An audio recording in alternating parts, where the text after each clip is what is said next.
She was completely disoriented. She smacked her watch and it switched to a GPS and compass. Lena faced away from where the base was and with a combination of running and stumbling tried to get away. There was no brush, no cover. What had happened? She couldn't remember.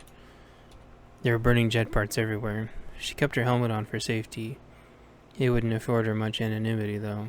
Her feminine figure stood out like a sore thumb in this country, and there wasn't like there was a black robe store around for her to change out of her Air Force clothes, so she did all she could do. She stumbled and tried to get away. She heard more yelling and turned around. Over the hill crested a jihadi making gestures like he'd just won the goat lottery. Lena was dazed, but extended the collapsible stock of her AK-74 still hanging off of her and took a shot, hoping for the best. The jihadi fell, grabbing his crotch. She continued to run, hoping for some kind of cover, or literally anything. 20 more yards were covered, and more yelling in Arabic behind her. She turned around mid-stride and dumped half a mag, trying to get them to take cover. They each made half attempts to duck, and she was able to get 2 out of the 10. They didn't even fire back at her. They obviously wanted her alive. She wouldn't take her own life, though. She would force them to kill her. Lena patted her pocket, and her favorite pen was there, still clipped in and ready to go. 10 more arrived behind them, and then 10 more. She popped her half mag out and put in her backup. With a yell, they charged her. Lena sprinted, having stalled a few seconds to find her legs. She was able to outrun them at least a little. She forgot again why she was running. A little distance was gained until she heard engines far off in the desert. They would have vehicles on her soon, and she would stand no chance. She slowed to a jog, her heart pounding. She searched for something, anything that she could take cover behind. There was nothing around her, even an inch of microterrain. Lena stopped, trying to steady her pulse. It all seemed clear now.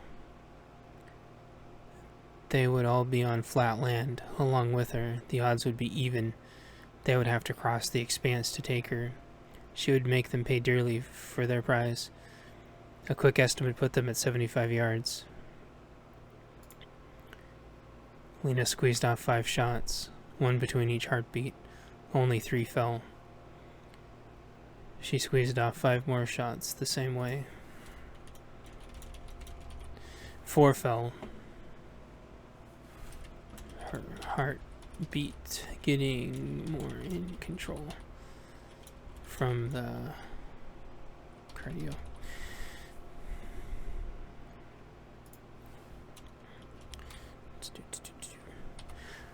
Four fell. There were close to 50 charging her, waving AKs and machetes. 5 more rounds. They were at 50 yards. 2 from behind were getting back up. She wounded 3 more, and they fell, trying to clamber back up. She emptied the mag, not waiting for them to fall, and grabbed her half mag and knocked the empty out. The next thing she realized, she got knocked 20 feet back and was raining jihadi parts. The helmet protected her gears, but she was struggling to remember what she was doing. Lena looked at her hands and saw her AK-74 and mag, slammed it in and racked the charging handle. The enemies scattered and she didn't fire. Another mortar landed further away and she ran in the opposite direction. A popular pickup amongst the jihadis charged her in a last-ditch effort to grab her, and she emptied the mag in the engine and driver. The charging handle slammed back, alerting Lita through feel that she was out of ammo. The vehicle rushed towards her, somehow hit the only bump in the entire area, and crashed on its side. Lena ran to the wrecked truck and reached into her boot. Concealed deep in her boot was a custom Kydex sheath. Something to remember me by, her lover had told her, so you never have to bloody up that pen. Lena pulled on the green micarta handle, and a 4-inch spear-point knife with a convex grind withdrew from her boot, as if it belonged in her hand. The 2 in the rear of the truck weren't hurt bad and were trying to reach for their rifles. Both got knifed in the neck before they were able to struggle loose. The driver was dead and the passenger hurt badly, but was able to wrestle himself loose in the extra seconds he'd been afforded. Clearly some kind of leader. He still had a swagger to him as he circled her, trying to find an angle. He was too close for her to draw, but too far for her to swipe. She looked for wounds, and he didn't seem to be in a hurry to bleed out. He kicked sand at Lena, almost in frustration than anything else, and said something that sounded derogatory. The two circled each other, neither having a specific advantage or disadvantage.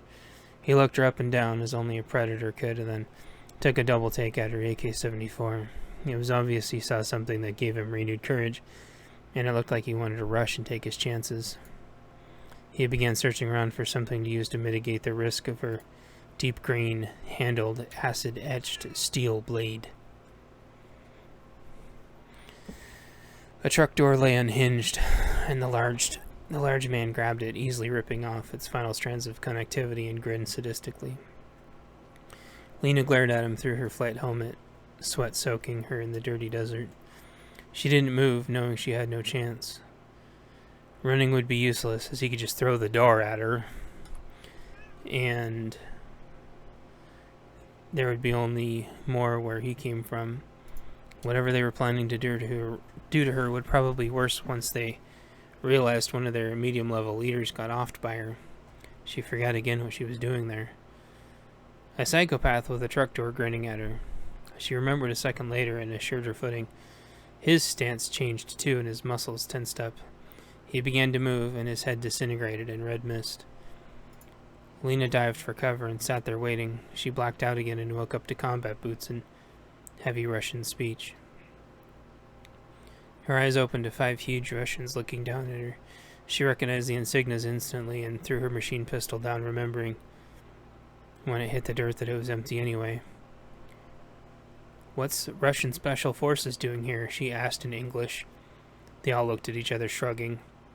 "We heard distress signal," one of them answered, trying to find the words in English.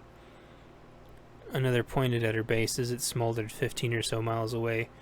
She didn't need to turn. She already knew it was over. "What are you guys going to do with me?" she asked in perfect Russian, as a few looked her over and the rest formed a perimeter. This gave one of them a huge smile and said, "You're coming with us, little Pika." Lena passed out as one of the troop transports drove up.